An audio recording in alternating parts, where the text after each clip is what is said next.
leading statesmen at one time or another have come to the United Nations in New York City to speak on important matters of world concern. And thus it was that the United Nations played host recently to His Excellency President Ziaur Rahman of the People's Republic of Bangladesh.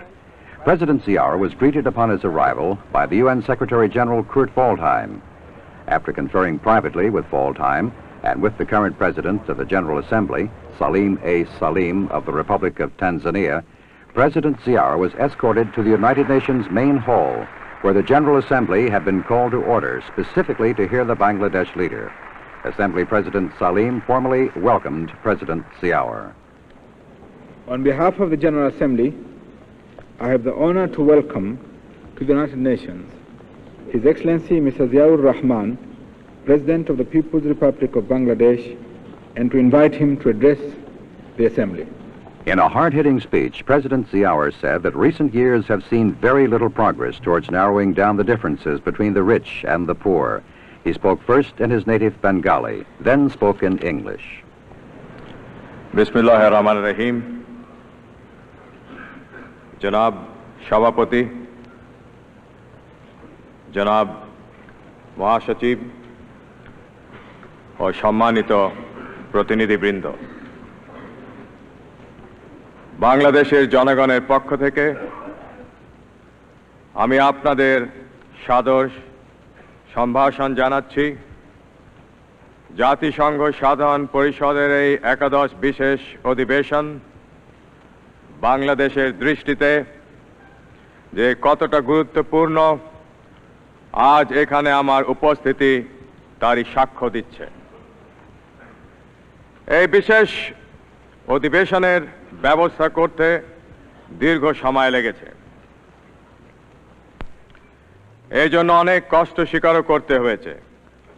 সাধারণ পরিষদের ষষ্ঠ ও সপ্তম বিশেষ অধিবেশনের পরবর্তী বছরগুলোতে একটি নতুন আন্তর্জাতিক অর্থনৈতিক ব্যবস্থা গড়ে তোলার ব্যাপারে বিশেষ কোনো অগ্রগতি হয় নাই। ধনী ও দরিদ্র দেশগুলোর মধ্যেকার বৈষম্য হ্রাস পাওয়ার বদলে দেখা যাচ্ছে তা বরং বৃদ্ধি পেয়েছে। জাতিসংঘ সনদের আদর্শ এবং মানব অধিকার সংক্রান্ত ঘোষণার প্রতি আমরা সকলেই আনুগত্যশীল। মানুষের মৌলিক দুটি অধিকার, ক্ষুধা ও দারিদ্র্য থেকে মুক্তিসহ জীবনযাত্রার মান উন্নয়ন, পূর্ণ কর্মসংস্থান এবং অর্থনৈতিক ও সামাজিক উন্নয়ন ও বিকাশের নিশ্চয়তা বিধান করতেও আমরা প্রতিশ্রুতিবদ্ধ। The UN Charter and the evolution of the entire UN system are based on the concept of global interdependence and cooperation. Why did we opt for global interdependence? What was the rationale behind it? Because we wanted to collectively maintain international peace and security, to build a world ensuring freedom, human dignity and justice.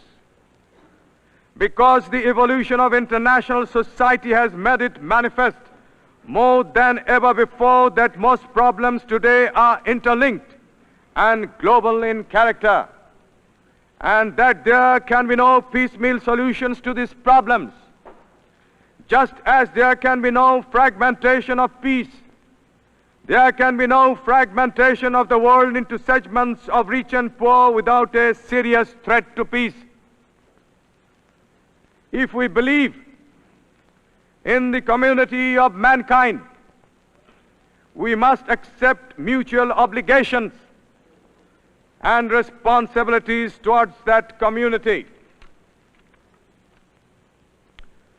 But there are far more compelling arguments in favor of global cooperation, as has been forcefully brought out in the report of the Brandt Commission. We commend Mr. Brandt and the members of the Commission for their understanding Mr. President,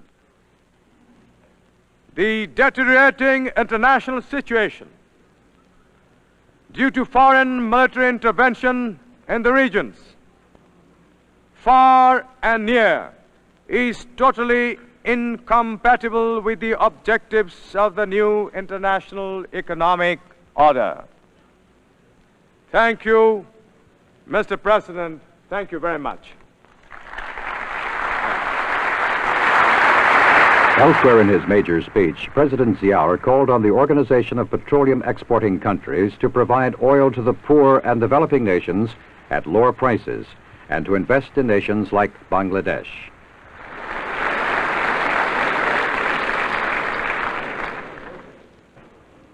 Following his address, President Ziaur proceeded to the West Foyer of the United Nations building, there to greet and chat with the heads of delegations to the UN. President Ziaur later was the honored guest at a luncheon hosted by Secretary General Waldheim. There remained one more major event on President Ziaur's UN schedule, a speech to a closed meeting of the Group of 77. Formed 15 years ago, the Group of 77 now numbers more than 100 developing nations, including the 30 least developed countries, as well as the OPEC nations.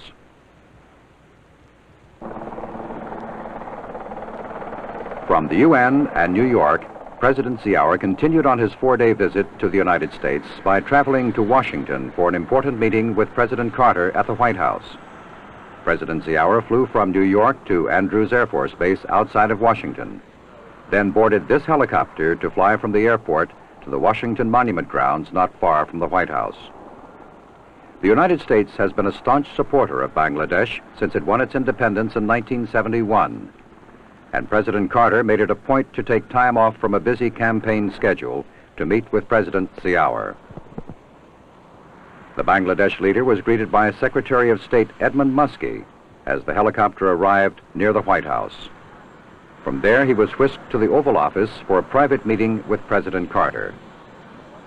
High on the agenda of the talks between the two presidents was U.S. aid to Bangladesh, aid which totaled some $84 million last year.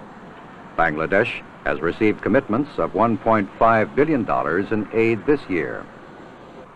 High among the aims of Bangladesh under its dynamic 43-year-old president is doubling of its agricultural output. Our land has the capacity, but it is badly organized, President Ziaur told newsmen in Washington.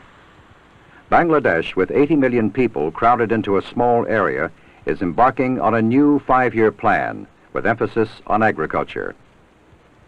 During the meeting in the Oval Office, President Carter expressed his admiration for economic and political progress in Bangladesh under President Ziaur, while Ziaur thanked Mr. Carter for U.S. economic cooperation with his nation. President Carter also reiterated the theme expressed by President Ziaur in his UN speech, namely that major oil exporting nations should invest some of their wealth to create jobs for Bangladesh. President Ziaur told President Carter that he has invited foreign ministers of OPEC nations to a discussion on that very subject. On another important matter discussed by the two presidents, a White House statement said both chief executives called for the immediate withdrawal of all foreign troops from Afghanistan and Kampuchea. Both presidents noted with satisfaction the excellent state of relations between the two countries, the statement said, and agreed to work to further improve the friendship and understanding which already exist. Their friendship was evident in statements by the presidents to newsmen after their meeting. It's a great pleasure for me this afternoon to welcome to the White House and to our nation President Zia, the very fine leader of Bangladesh. Since their War of Independence in 1971, tremendous progress has been made under his leadership and with the courage and determination of the people of his great country. With a population of about 90 million and with tremendous opportunities for economic improvement, President Zia has been in the forefront of making the lives of the Bangladesh citizens better each year. The world suffered along with Bangladesh in recent years because of extreme hunger and deprivation among the citizens there. But President Zia and I have been discussing in the last few minutes the possibility, he says the inevitability, that Bangladesh will, in the near future, be self-sufficient in food production, perhaps even able to export food to other countries. We also had a chance to discuss the advantages of democratization of the Bangladesh political system. The open and free election process, which resulted in the election of President Zia, has been an inspiration to the world. Also, we have been very grateful at the leadership that President Zia has played personally, not only among the Muslim nation and the community there, but indeed throughout the entire world community. As a member of the United Nations Security Council, Bangladesh played a very important and statesmanlike role during the difficult months just past. We are deeply grateful that President Zia has come here.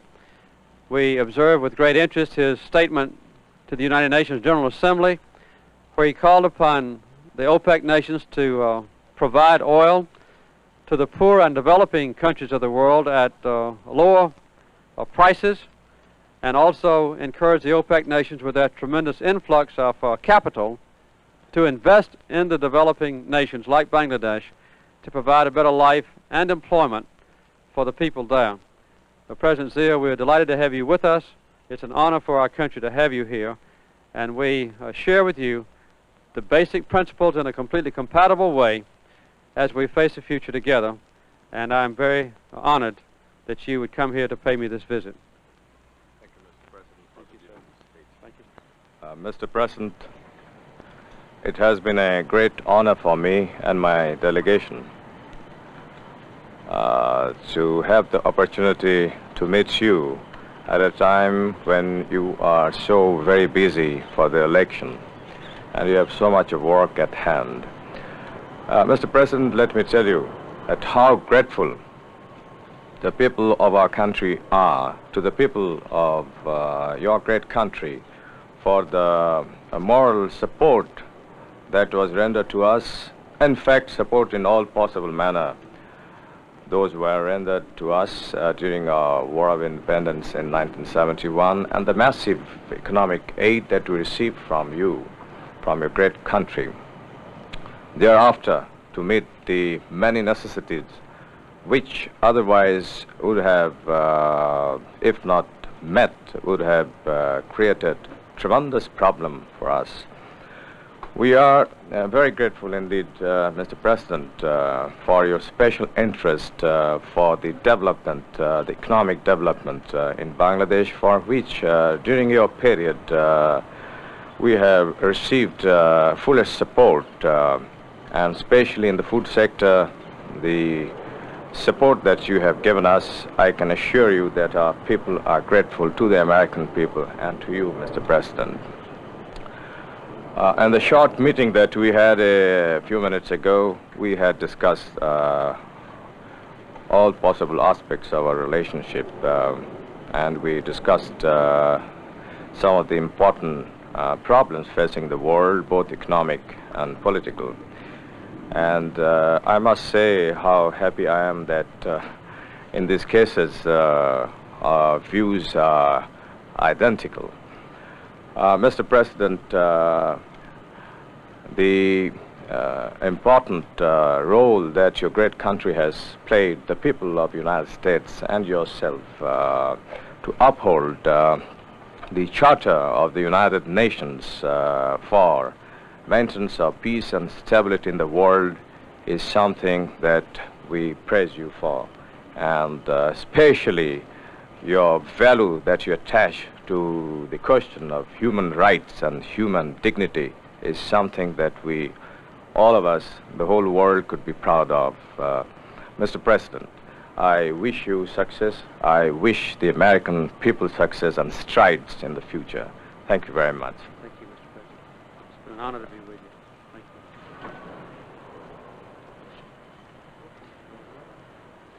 you. Presidency Hour left Washington for another brief stop in New York and then went on to Paris, France, saying as he left, President Carter has assured me of all possible assistance, especially in the agriculture sector.